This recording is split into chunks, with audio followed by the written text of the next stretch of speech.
এই সরকার ইচ্ছাকৃতভাবে নির্বাচন প্রক্রিয়াকে বিলম্বিত করছে। এটা সঠিক নয়, but at the same time এটা মানুষের মধ্যে এই আশঙ্কার সৃষ্টি হচ্ছে। এর আগে আবার আজকে কয়েকজন বলছে আরো 2-3টি দল গঠিত হবে। নির্বাচন প্রক্রিয়াতে যদি আরো 2-3টি দল গঠিত হয় আমাদের তো কোনো আপত্তি নেই, 100টা হোক 200টা হোক তাতেও আপত্তি নেই। তো সেটা জাতির জন্য কতটুকু কাজে লাগবে সেগুলো সবাই চিন্তা করবে। এখন বাংলাদেশের একটা সমস্যা কি জানেন, আমরা সবাই রাজনীতিবিদ, দেখবেন রাজনীতি নিয়ে আলোচনা করতে, চর্চা করতে আমরা সবাই খুব পছন্দ করি। আবার আমাদের সোশ্যাল মিডিয়াতে একদম মারাত্মকভাবে সুযোগ সৃষ্টি করে দিয়েছে সবাইকে রাজনীতিবিদ হওয়ার, সবাইকে সাংবাদিক হওয়ার, সবাইকে ইউটিউবার হওয়ার, সবাইকে ফিলোসফার হওয়ার, তাই না?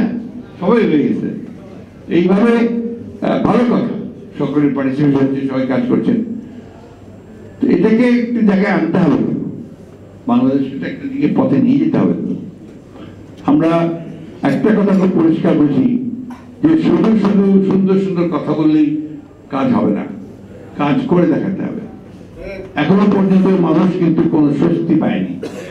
কালকে দেবপ্রিয় ভট্টাচার্য একটা অনুষ্ঠান ছিলাম, উনি কালকে ওনার বক্তব্য করেছেন যে খুব ভালো কথা, সংস্কার তো সবাই চায়, কিন্তু স্বস্তি চায়, বাজারে স্বস্তি চায়, নিরাপত্তা চায়, রাস্তায় বেরিয়ে খুন হয়ে যাবে না সেটা চায়, গাড়ি অ্যাক্সিডেন্ট করে 6জন 7জন 8জন করে মারা যাবে না এটা চায়।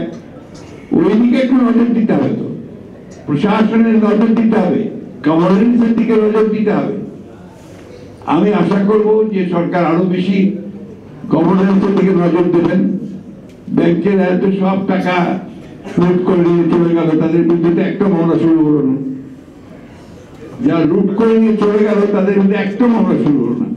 আর কতগুলো মামলা হচ্ছে যেটা আগের মতো ওই সেই পুরনো অজ্ঞাতনামা 1000-1500 আসামি, ওই একই কায়দায় আবার একটা বাণিজ্যের ব্যবস্থা করা হচ্ছে।